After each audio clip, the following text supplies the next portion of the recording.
Hello বন্ধুরা, সবাইকে স্বাগতম পুতুলে হেসেলে। আশা রাখি সবাই সুস্থ আছেন, ভালো আছেন। তো বন্ধুদের জন্য আজকে নিয়ে আসলাম করলা ভাজির রেসিপি। তো এটা যারা তিতা খেতে পছন্দ করেন না তাদের জন্য না, এটা যারা তিতা খেতে পছন্দ করেন তাদের জন্য। কারণ এই করলা ভাজিটা খেতে একটু তিতা হবে, আর করলা তো খাই আমরা তিতার জন্য। তো এটা হবে, এটার স্পেশালিটি যেটা, এটার মধ্যে একদমই তেল ব্যবহার হবে না, খুবই কম পরিমাণে তেল ব্যবহার হবে। কম তেলে আমি এই করলাটা ভাজি করে দেখাবো, কিন্তু খেতে হবে খুবই অন্যরকম। তো বন্ধুরা, এই যে দেখুন, করলা আমি এভাবে কেটে নিয়েছি, দেখিয়ে দিলাম। এটা খুব বেশি পাতলাও না, খুব বেশি মোটাও না, একটু মিডিয়াম করে আমি কেটে নিয়েছি। তো করলাটা আসলে গরমের সময় কিন্তু খুবই উপকারী। তো সেই জন্য করলাটা গরমের সময় আমাদের একটু খাওয়া উচিত।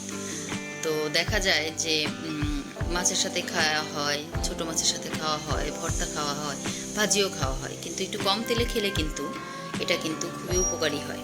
তো ভাজিটা করব একটু কম তেলে, তাহলে আমাদের স্বাস্থ্যের জন্য কিন্তু বেশ উপকারী হয়। তো এই জন্য আমি করলা এভাবে দেখুন সিদ্ধ হতে দিয়েছি। করলার মধ্যে একটু হলুদ আর লবণ দিয়ে আমি করলাটাকে একটু ভাপিয়ে নিব।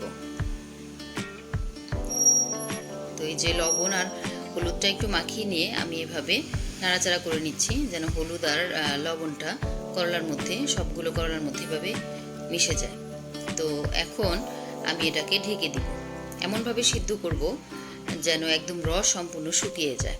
এই যে দেখুন, মোটামুটি আমি ভাপিয়ে নিয়েছি, করলার রঙটা কিন্তু বেশ ভালো আছে।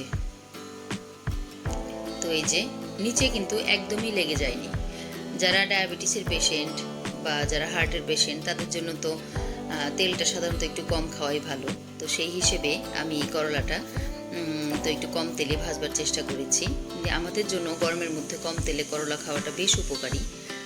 তো এখন আমি করলার মধ্যে একটু পেঁয়াজ, দেখুন এভাবে গোল গোল করে কেটে নিয়েছি।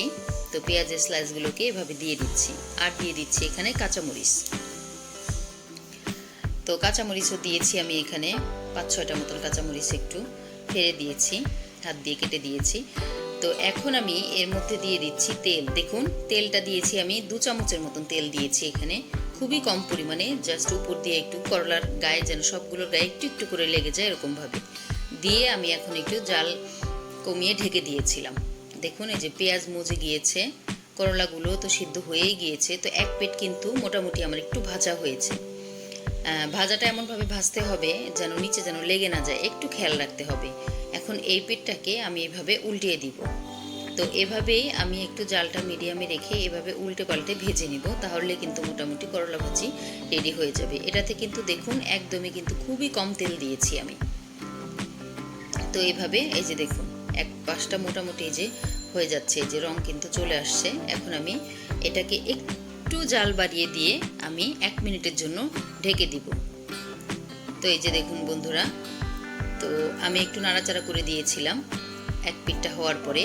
তো এই যে দেখুন মোটামুটি আমার এইভাবে উল্টে নিব আমি, যেগুলো একটু কম ভাজা হয়েছে।